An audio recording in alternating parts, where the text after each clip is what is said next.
Welcome again all, and I'm sure there's at least some of you who are wondering, what is this going to be about? So I thank you, all of you, for taking that leap of faith to come here and find out. I want to just say from the off that we find ourselves here in Nadia, this centre for holistic wellness, and such a beautiful space, and we are so fortunate to be here, but we come at a time when the world at large is not all well, and so I'm doing this as my part, as part of a fundraiser to help Ukrainians who found themselves in our community. And I should say also that I do believe all our well-being depends on our ability to recognise our commonality, our interconnections. And this is the central premise of this presentation, actually, is the interconnections and commonality between two of my disciplines, which is music and tarot. And I'm aware that this audience, I don't know what your fluency is in either of these disciplines, if any at all. So what I'm trying to do is I'm going to try and explain everything as I go along. I've used some more little in-depth bits, so don't panic if I lose you, because the central theme is that of a holistic theme, you know, of a wholeness, a vision of wholeness, we could say, that runs throughout the presentation. So I think we'll just look at the agenda for today first, so that you have an idea of what's going to happen. I'm going to play and talk for just about an hour, and if there's any questions and answers, we can do that afterwards, probably informally is best, so that nobody feels they're on the spot. But if anyone wants to say anything, please do shout out. You're under no obligation to do one way or the other. My introduction will be, I've already introduced my cello by playing, which I think is its best voice to put forward. I want to introduce, the music you heard, by the way, was Massine meditation. And I also want to briefly, very briefly, just introduce what the tarot deck is. And then a third concept, that is that of the hero's journey, which flows throughout this presentation. I'll then take a look at issues of time, questions and ideas about time, and how time features in music and in tarot. We'll then look at numbers and their role in understanding these two systems, and then we'll finish off by pulling some of these ideas together and illustrating as much as I can in one piece of music. So, most people know me, I'm Nicola Geddes, most people know me as a musician, and thank you, Joseph, for that lovely introduction, as a cello teacher. But I do also have a tarot practice. Now, this is primarily a practice of self-inquiry, and in that way it's similar to a practice of meditation or mindfulness. I do sometimes read for other people. I have the same sort of approach when I read for other people, that of mindful inquiry into their issues. So, you know, you might be disappointed if you came looking for the lottery numbers, for example. But here we have the Fool, and he is the first of what we call these archetypal figures that form what we call the major cards in the tarot. Now, I don't want you to mistake the Fool for an idiot. He embodies not knowing. So that's very different from ignorance. His is a beginner's mind. It's like an open-hearted curiosity. He, like all of you here today, will take that leap of faith to come and go and find out what's going on. And the word ignorance does not mean a lack of knowledge. Like I said, its root is the same as the verb to ignore. And mindful tarot counsels us to ignore nothing. I think when we combine a mindfulness practice with tarot, we have a powerful tool. It can open our hearts to just seeing our lives and our worlds more holistically. So This is my oldest tarot deck. I've had it for many years. It's scattered across my kitchen table in this photograph. And this is called the Rider-Waite-Smith deck. It's a very common rendition of tarot. The tarot deck has got 78 cards in it. And we have, like I said, these major cards, which are like the Fool we started with there. They're archetypal visions, mostly figures. And they're numbered from 0, the Fool, to 21, the World. Then on top of that we have 56 minor cards, which are very like playing cards, Ace to 10 in 4 different suits, plus 4 rather than 3 court cards. So basically a deck of 78 cards. Any of these details that you forget, don't panic, there will not be a test at the end. But this is important though. Contrary to popular belief, there's no good cards and bad cards. It's always in the movies they pull a card, you know, and it's like the worst thing. You know, this is not an accurate rendition of tarot. It's not what I feel tarot is. I think every card depicts a human trait, a human situation. It depicts all of us. And every one of those 78 cards, I feel, is in every single one of us. So, I use tarot to reflect, to literally create a mirror. And it helps me to step back and get a better view of situations. Now, this broad vision often reveals patterns and cycles. So this slide is from a concept from the American writer Joseph Campbell. It may be familiar to you. It's the concept of the hero's journey.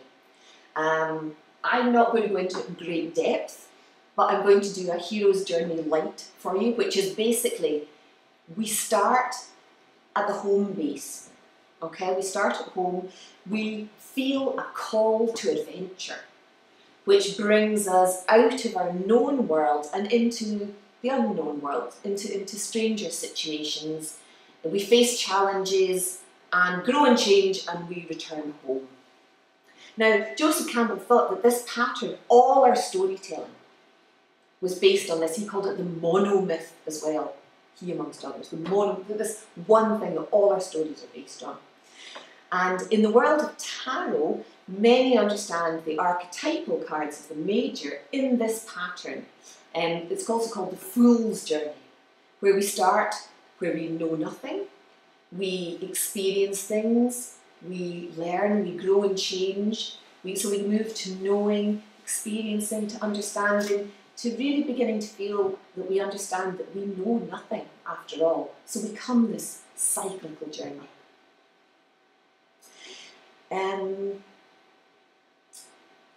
So although we come back home again, we rarely return completely unchanged. So it's perhaps a spiralling rather than cyclical return. Music also dwells in this space of reflection and of mystery. It has an integrity beyond language. I often feel that music tells us stories, but they're not stories in words. They're more like journeys in sound. Music can, to borrow the words from Scottish poet Norman MacCaig, pick me up and carry me off, half child, half prisoner. So, today, I want to discuss how music and its structure and how meaning comes through music is akin to tarot and its structure and how meaning emerges from the tarot, and how both of these disciplines help me to recognise and realise wholeness. So, let's take that leap of faith and dive in, and we'll start by going through tarot.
Music from 300 years ago that we experienced in less than 3 minutes.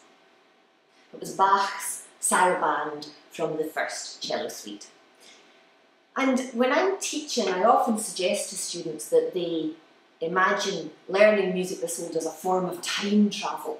And I'm only partly joking when I say this, if at all. In some ways, music that's this old and yet so evocative, so expansive, to me feels current and relevant.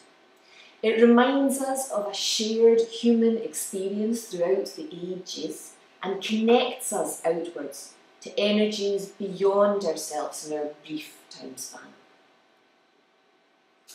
So this card is the Hermit. He is also one of the archetypal major cards, but this is from a different deck.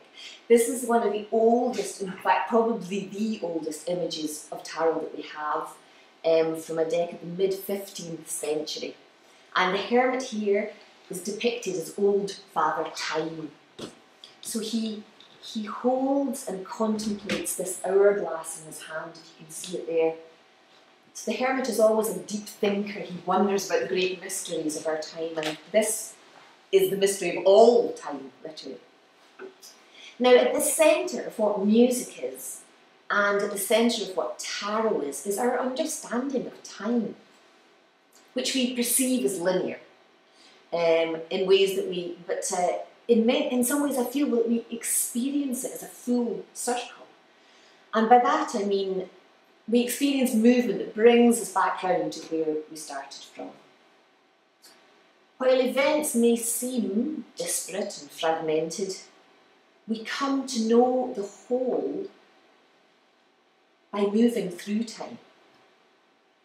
I could equate this to moving our physical world. If we journey from point A to point B, we could feel like it's a line, but if we keep going, our world is round and we would return to our starting place. So this circular vision accepts that our experience of things may seem like random occurrences, mere flotsam and jetsam, but then we tell stories to each other. We make sense of our experiences and connect the parts. All art forms do this in their own way.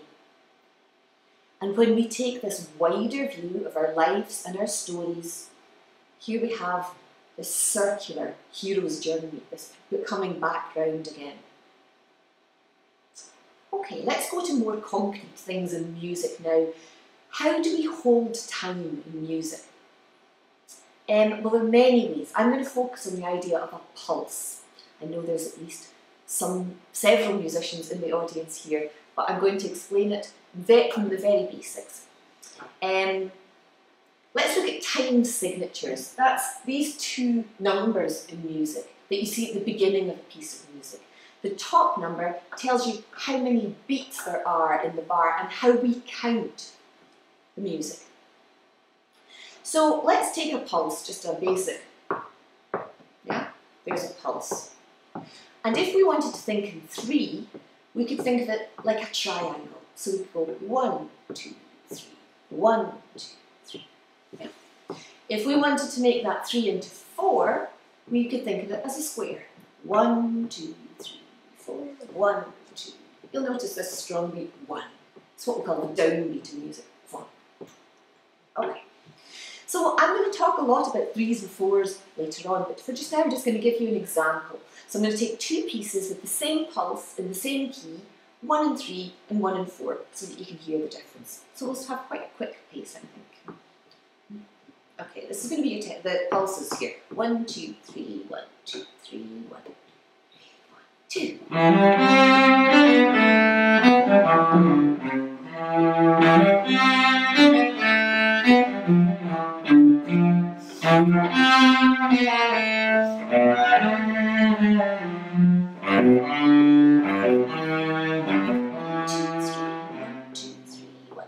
Yeah, it's a waltz, always in 3. Let's take that same quick pulse, same key, C major, but now we're going to play Beethoven's, or an excerpt from Beethoven's 9th Symphony, the Ode to Joy. 1, 2, 3, 4, 1, 2.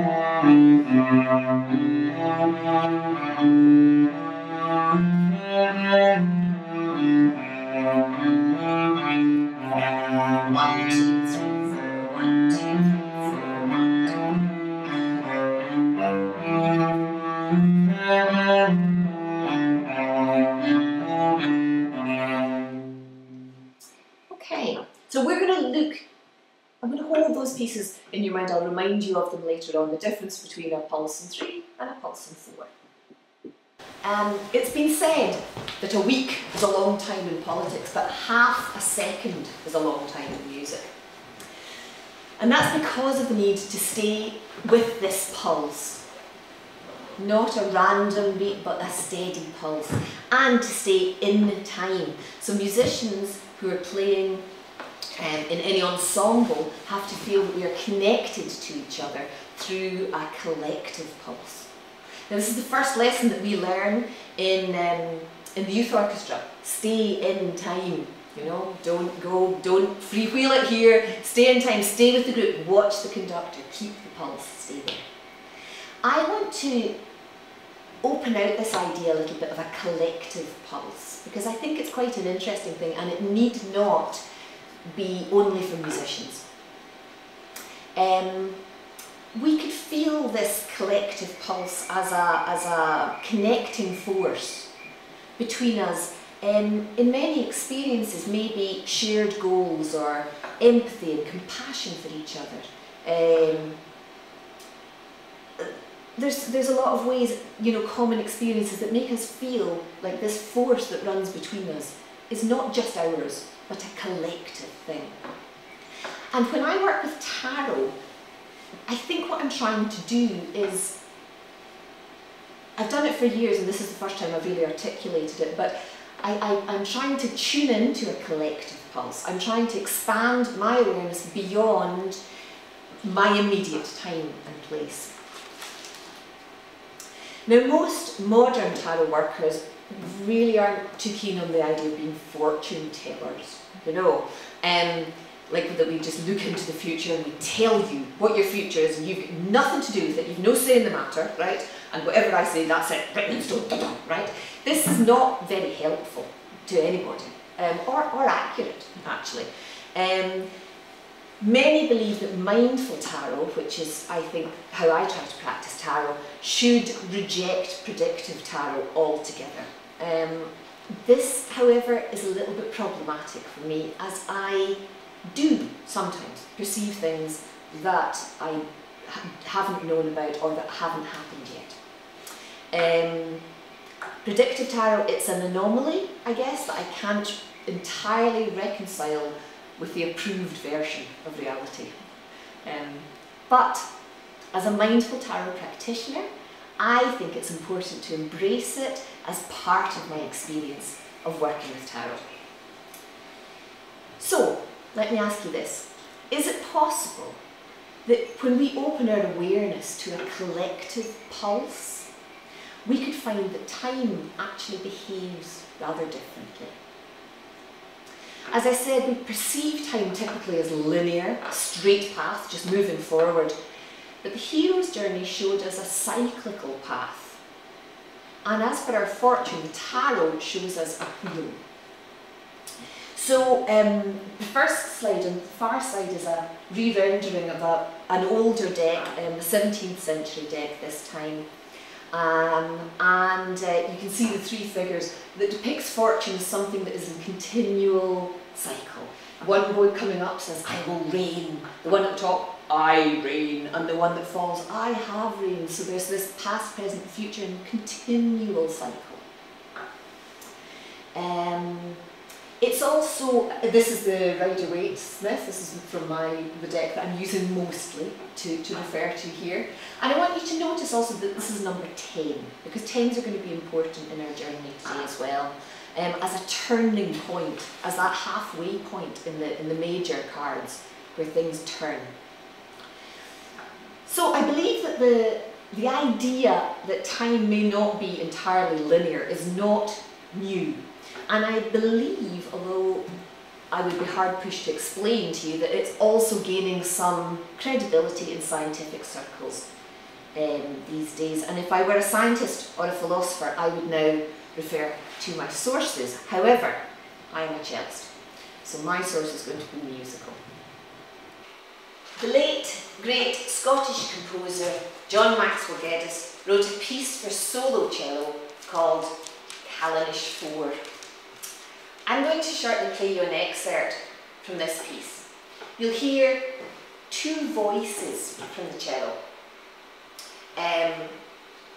The one voice when I bow is like a singer, and the other voice when I pluck the instrument, I feel it's like the harpist, the accompaniment to the singer.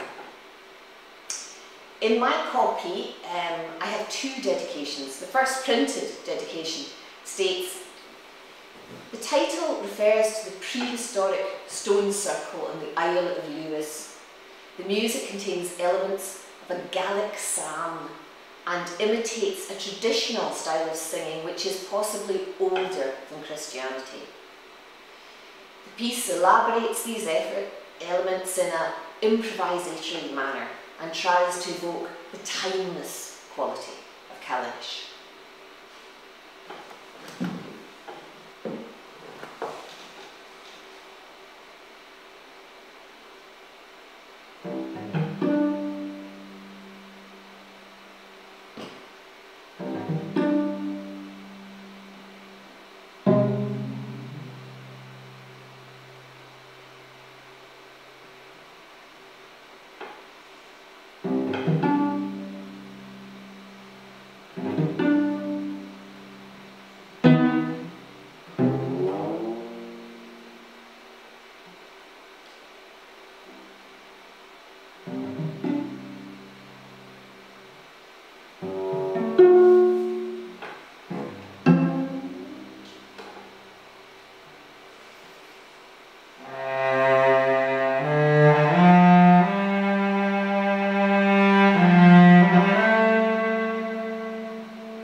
So you can hear that the piece doesn't have that structural pulse that's much more common in music.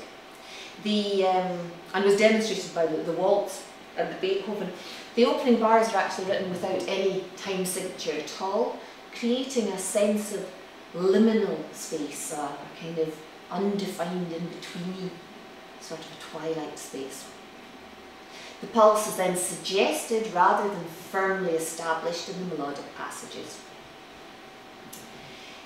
The second dedication in my copy of Callanish wishes me a happy, long gone birthday and finishes with the words, "We both tried to capture a little of the magic. Love, Dad."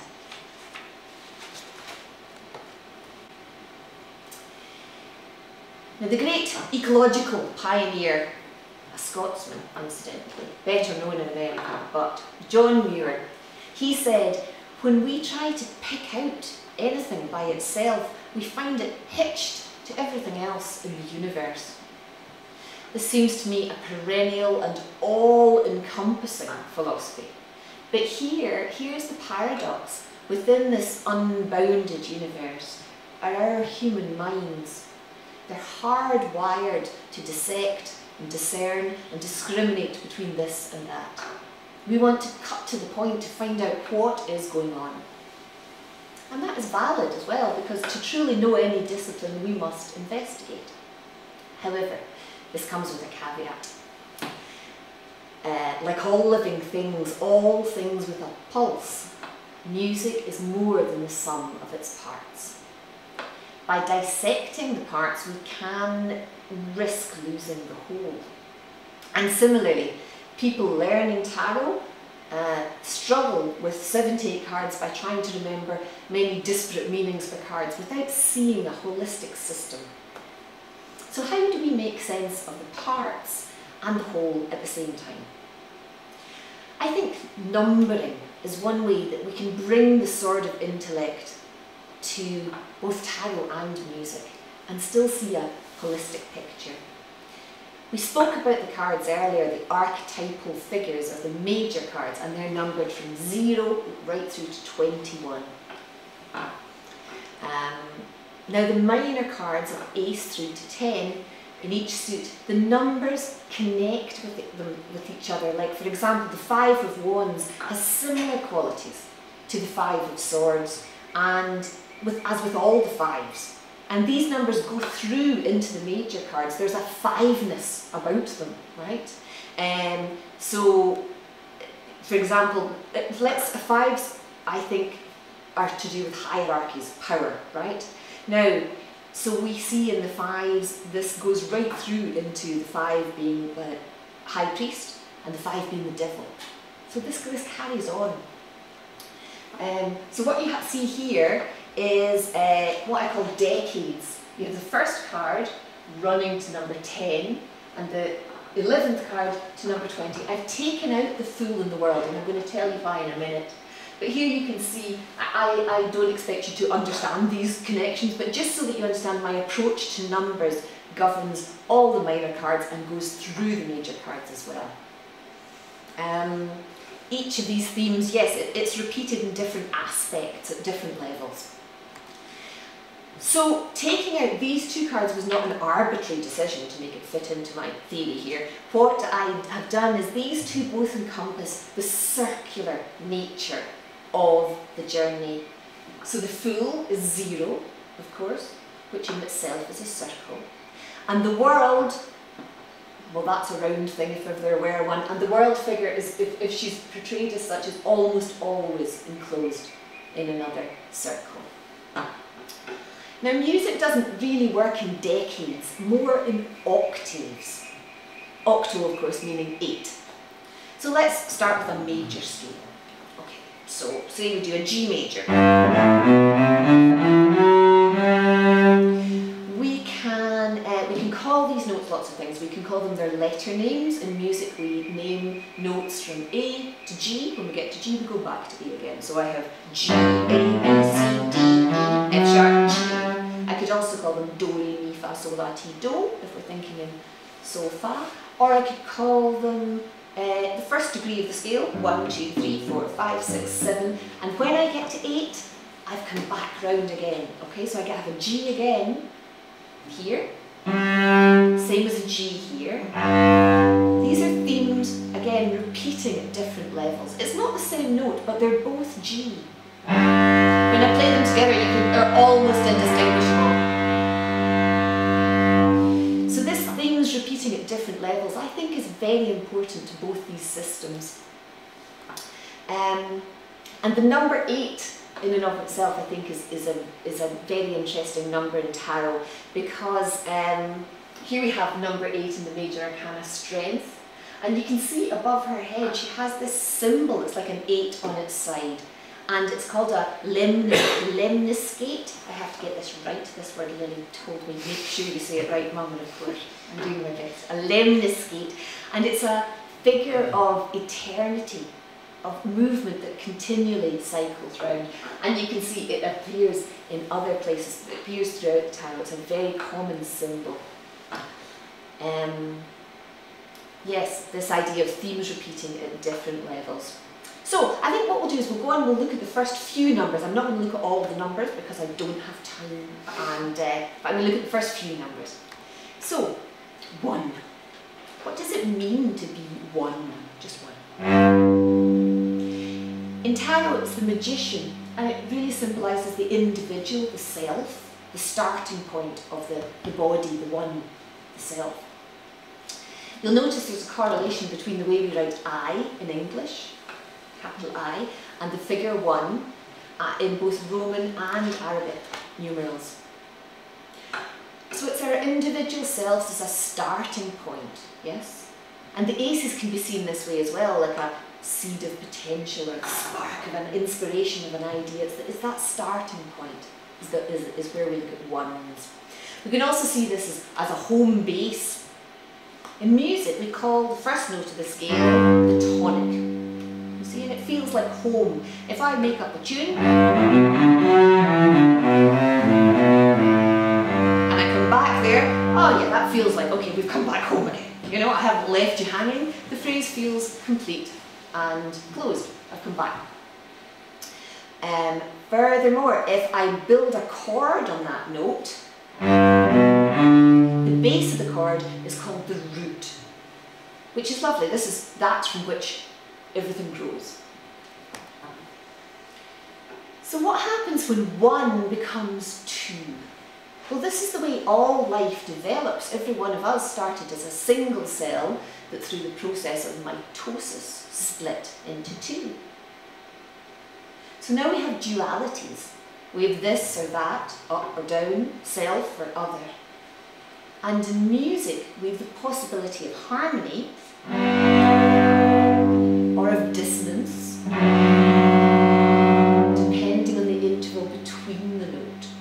I think that's important. You can see here, I've picked my favourite 2, which is the 2 of coins or 2 of pentacles, because not only does he's really trying hard to balance these dualities, like, oh, okay, where do I go get this and that, okay, but he also reminds us of the importance of the space between them, the interval between notes, the interval between 2 things, how important they are. And again, there's that lemniscate. It's the 8 on its side. Now 3s speak of interconnection and change, creation and change. So with the Empress, number 3, in the major arcana, the major cards, and she's the mother figure. And in the second decade, number 13, we have death. So here's birthing and dying. These are the ultimate cards of change. Now you'll note, this isn't at the beginning. You might think, well, we'll put the birth at the beginning and death at the end. This is not how tarot sees things in this cyclical and repeating pattern. Now musically, with 3s, I want to talk about chords. We built a chord on this tonic note here, and that's called a triad. Now it's not just because there's 3 notes in it, it's called a triad, it's also because the interval between each of those notes is a third. So I have 1, 2, 3, 1, 2, 3, and those 3 notes make a major chord. Sorry, the words major and minor appear in both disciplines. Don't let them confuse you, it's a major chord. So, there's your major chord. The musical terms for chords built in this way on each note of the scale. And I want to familiarise you with just 2 of these musical terms because I'm going to be using them later on. So if I build a chord on this note, And like I said, a major chord, it's called the tonic chord, because G is the tonic note, so it's the first one, the tonic. If I walk up 1, 2, 3, 4, 5, and I build a chord on this note, it's called the dominant. Okay, so we have the tonic chord, home bass, and then we have the dominant. And we're going to talk more about them later on. So, there's our major chord. Now, it's kind of home bass. It feels familiar, feels secure, nothing too challenging there. If I take the middle note and I move it down the smallest distance I can in music, so the smallest distance we have is a semitone in Western music, smallest, then I have this, it becomes, the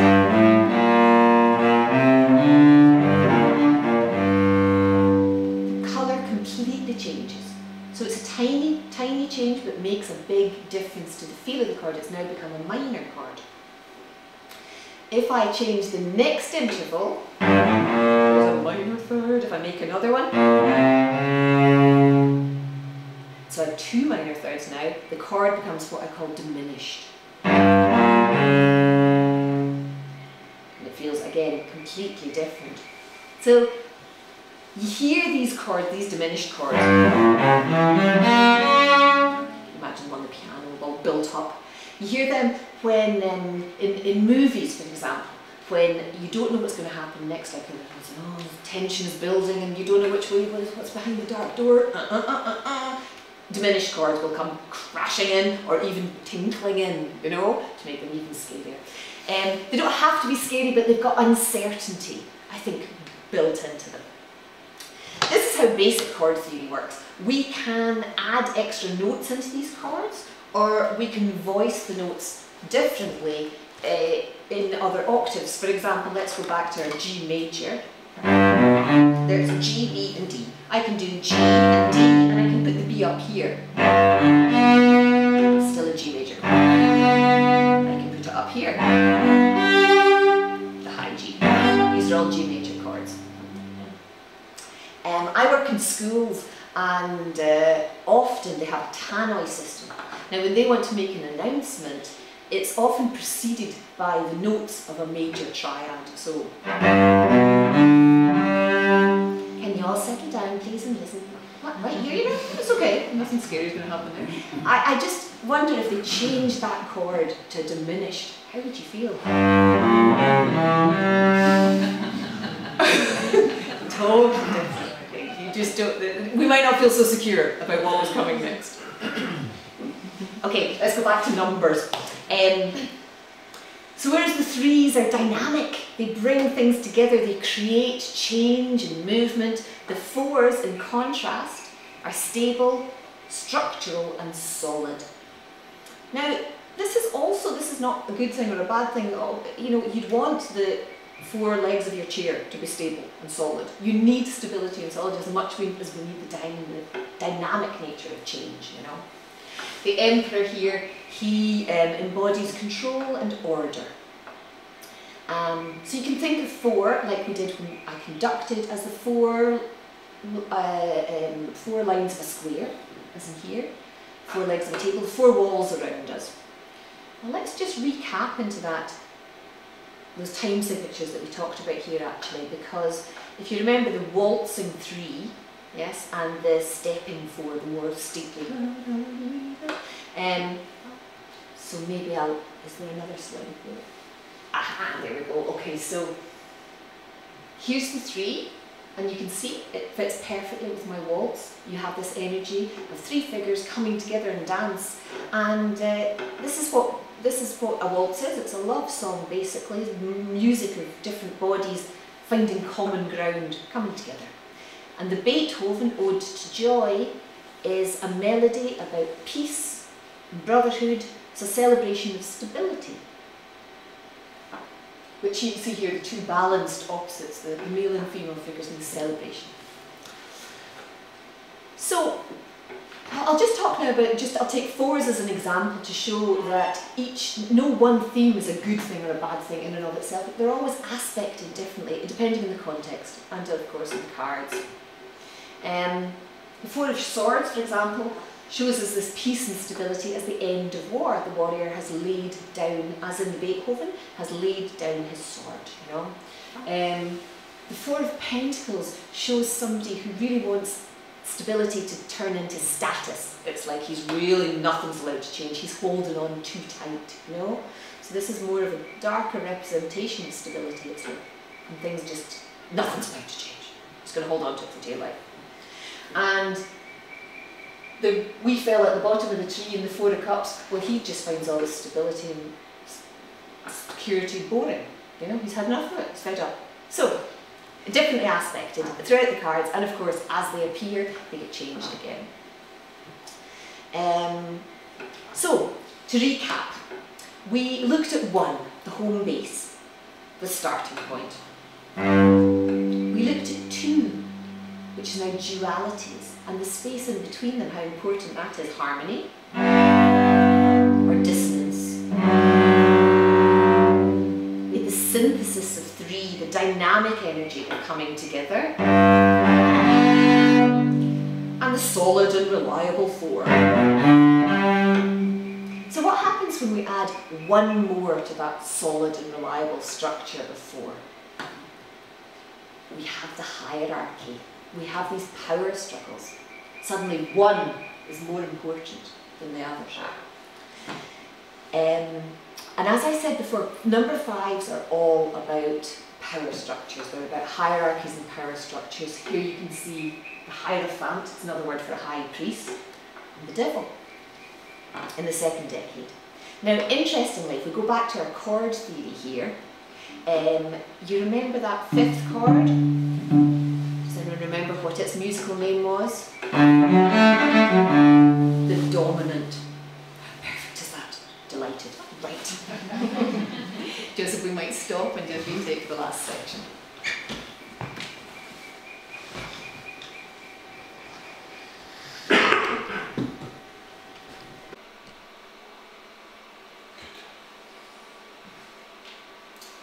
So in this last section of our discussion this evening, I want to illustrate some of these concepts of number and form in one piece of music. I've chosen one of the most famous pieces in our repertoire, Bach's Prelude to Suite 1. And even if the title doesn't sound familiar to you, you may well recognise it from the first few notes that I play. When asked why it's played so often, the great cellist Yo-Yo Ma replied, because it contains the infinitude of what we have in the natural world. So this piece could be seen as a story in sound, a hero's journey indeed. The journey, as I hear it in this piece, is from the home key of G to the dominant key of D and back again. So we begin in G major, but little by little we feel compelled to leave. And by the end of the first page, we're moving into the dominant key of D major. And we spend the whole of the second page trying to get back home again to G. So I don't think that you need to be a musician to see that these 4 bars that open this piece are built on a sense of fourness. 4 symmetrical bars, 16 semiquavers, the notes of semiquavers in each one. And the first 8 are balanced and reflected by the second 8.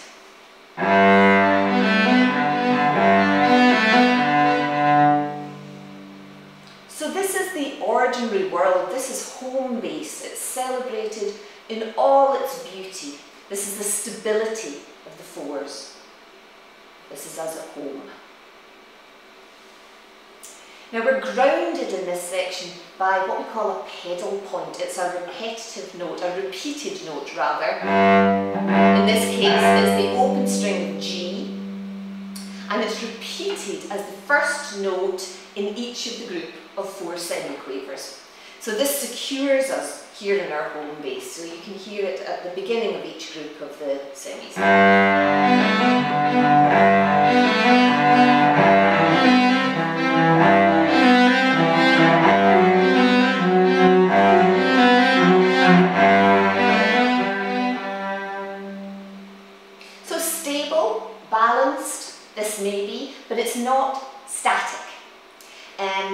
flow in the crossing of these strings and the varying phrases, and importantly in the movement of chords and voices within these chords.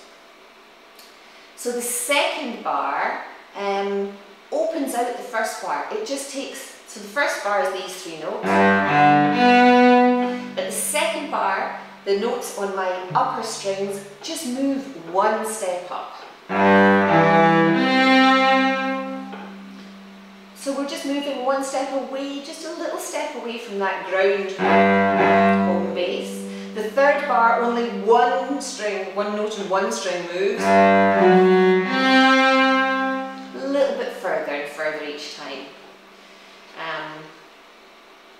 So these steps that we take away from home bring us closer to the dynamic energy of D major. I think that the call to adventure here, it isn't so much sounded as gradually realised. We have a first kind of flirt with D major, which brings us quickly to an A major 7 chord. Now, I'll play you it first. It's here. Now, this is what we call a secondary dominant. You'll remember that the fifth note of the scale is the dominant. So D major, the dominant key. If we're thinking in D major and we start on that note, 1, 2, 3, 4, 5, A major is the fifth note of the dominant key. The secondary dominant is the fifth of the fifth, if you like. Now, that's a lot of fives, and it's at that point I think that we begin to feel, as Dorothy might say, that we're not in Kansas anymore. From here, the path begins to get a little bit darker.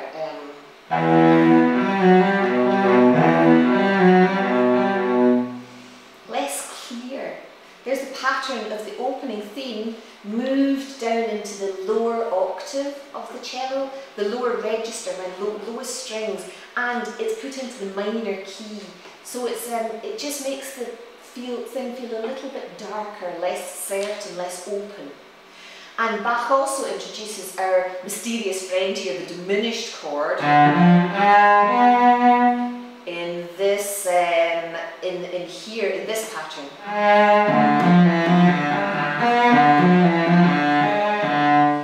It kind of creates further feelings of uncertainty. We find ourselves returning to the open string ground bass in bars 16 to 18 in a similar chord pattern and sequence to the opening bars, but descending, culminating in a long descending scale from the top string down to some of the lowest notes in the instrument. It's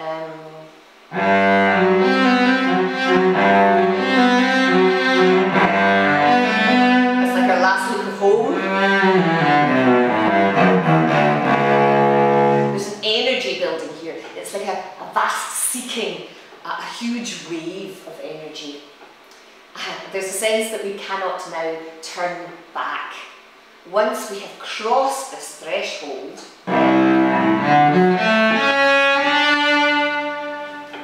this is the only long note in the piece, D.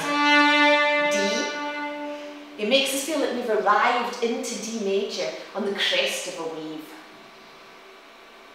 But that wheel of fortune keeps turning. I have the next slide here now. Neither Bach nor the tarot rest for long in comfortable spaces. From the crest, we fall into what I call a swell and tumble. This is a kind of chromatic section. There's lots of rolling patterns. It would be, I think, the ordeal of the hero's journey. D major has to fight to hold on here, but it manages to for now. So we're now moving into a passage of cascading movement with long descending runs. And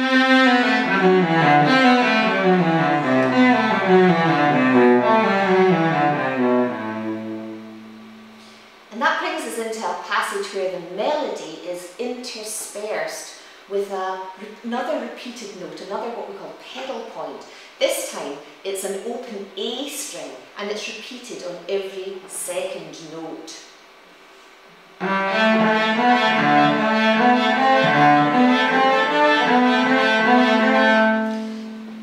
So this use of the repeated note is similar to the section that we saw at the beginning that had the ground bass, where we heard in the opening bars we had this G repeated throughout the bars, but it has an opposite effect. Instead of them, as we said, this is instead of grounding us in a kind of feeling of home base, the A is the secondary dominant, it bounces us around in unfamiliar territory. But we managed to navigate the road back to a D, a dominant pedal point, over which we have notes that ascend chromatically. That's semitone by semitone, the very smallest movement we can do. So we go.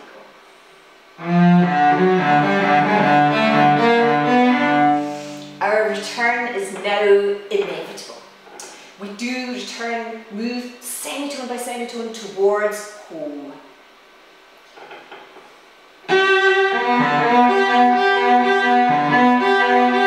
Return we do, a triumphant return, a glorious G major chord, and the string crossings and the chordal structure again reflects the opening bars, but with G now elevated to the upper register of the cello.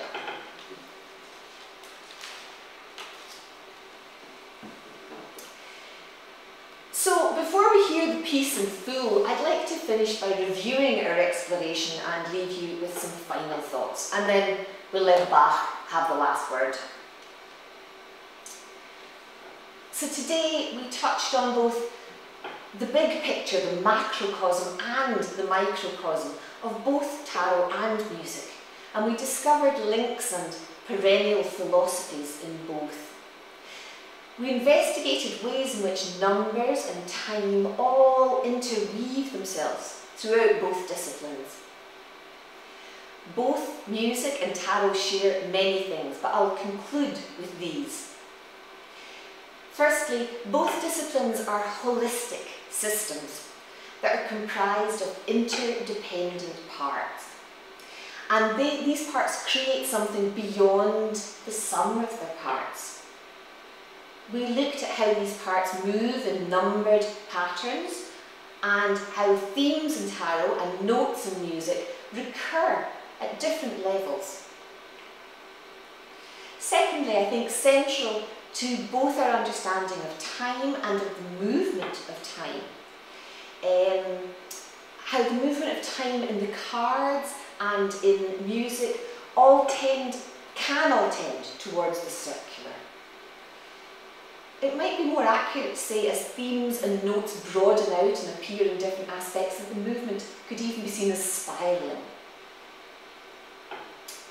Finally, I see both music and tarot as depictions and reflections of my world.